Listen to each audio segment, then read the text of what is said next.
जीवन का एकमात्र नियम है होश। होश अगर सध जाए तो जीवन के सारे नियम समाप्त हो जाते हैं। लेकिन जब तक होश ना सधे, जीवन को नियमबद्ध रखना चाहिए। गृहस्थ को गृहस्थ के नियम देने पड़ते हैं, सन्यासी को उनका गुरु सन्यास के नियम देता है।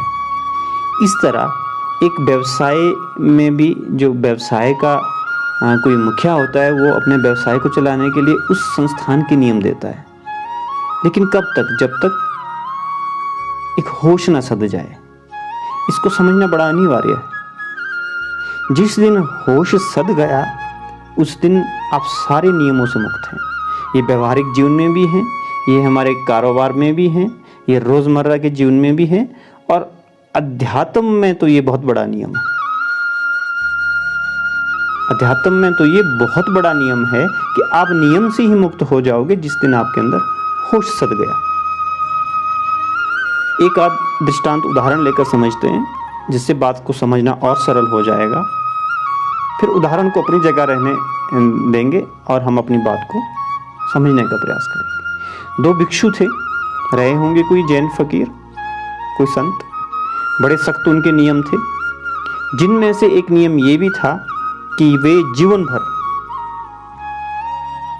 किसी स्त्री को ना छुएंगे और ना उसका मुख देखेंगे।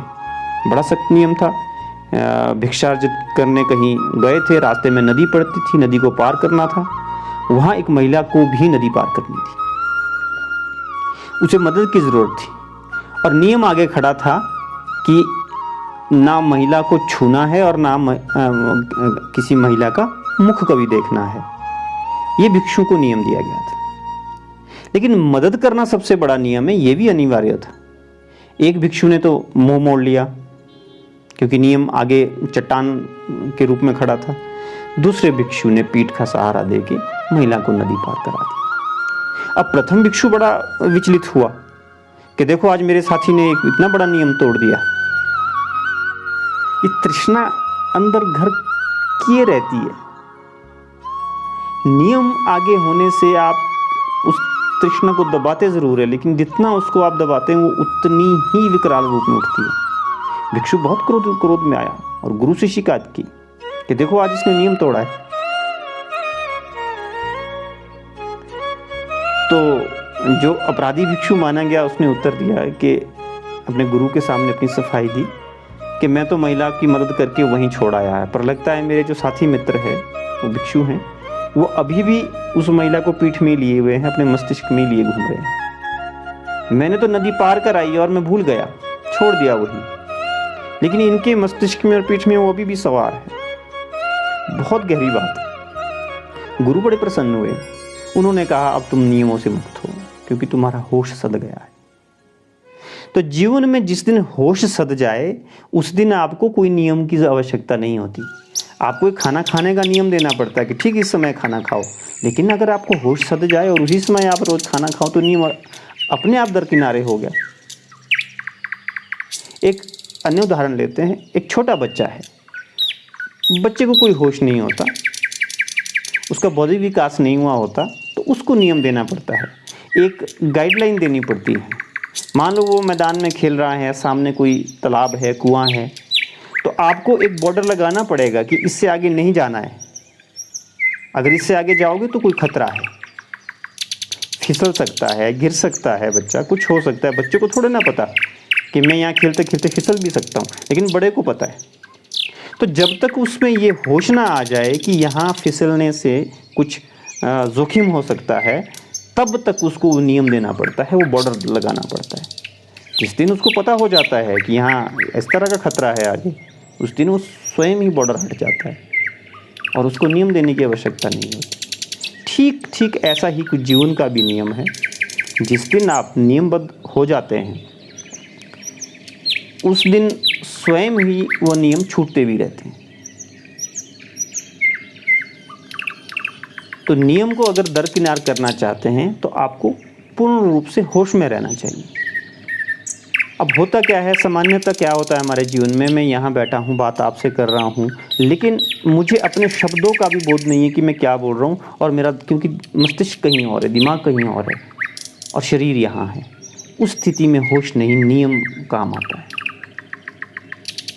लेकिन जब होश सध जाए तो नियम अपने आप छूट जाता है। लेकिन जब तक होश सध ना जाए नियम देना पड़ता है।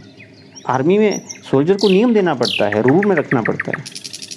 वहाँ होश सधने जैसी कोई बात नहीं है, लेकिन अध्यात्म में बहुत ज़रूरी है, दैनिक जीवन में बहुत ज़रूरी है।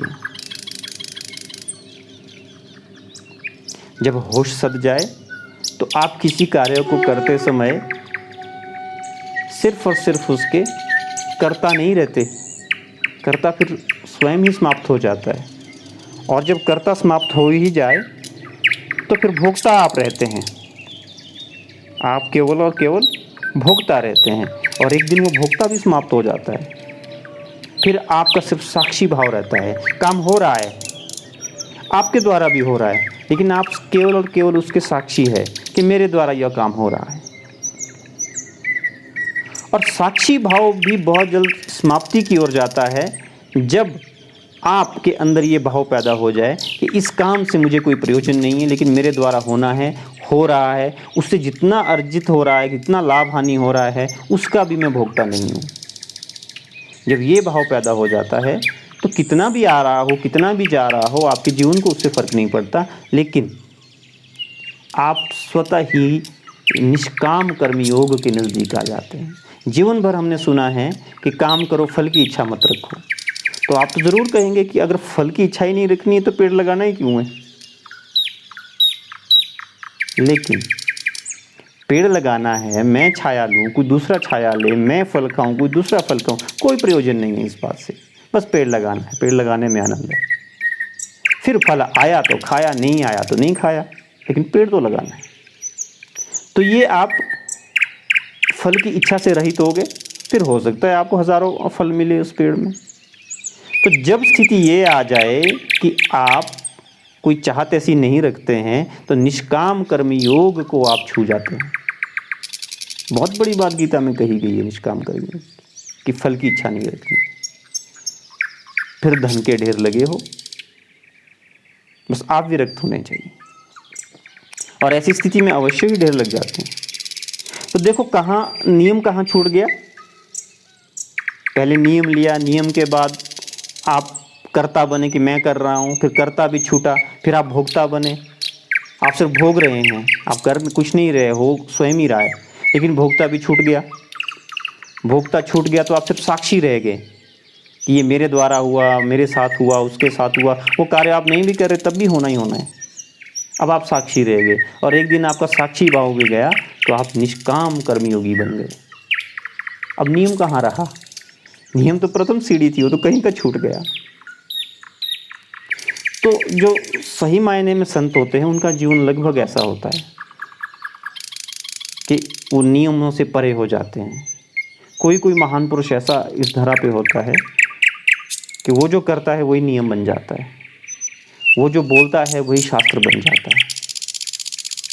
ऐसा वर्णन है शास्त्रों में, हमारे ग्रंथों में ऐसा वर्णन है कि ऐसा महापुरुष की वाणी से जो बोला जाए वही नियम निर्मित हो जाता है, वही ग्रंथ बन जाता है। ग्रंथ ऐसे ही बने हैं, मौके के सारे ग्रंथ लिखे तो बड़े बाद में गए। कोई कोई महान पुरुष ऐसा होता है जीवन में। तो नियम देने पड़ते हैं, सख्त भी देने पड़ते हैं, और नियम छूट भी जाते हैं। उम्मीद करता हूँ आपके प्रश्न का हल मिला होगा।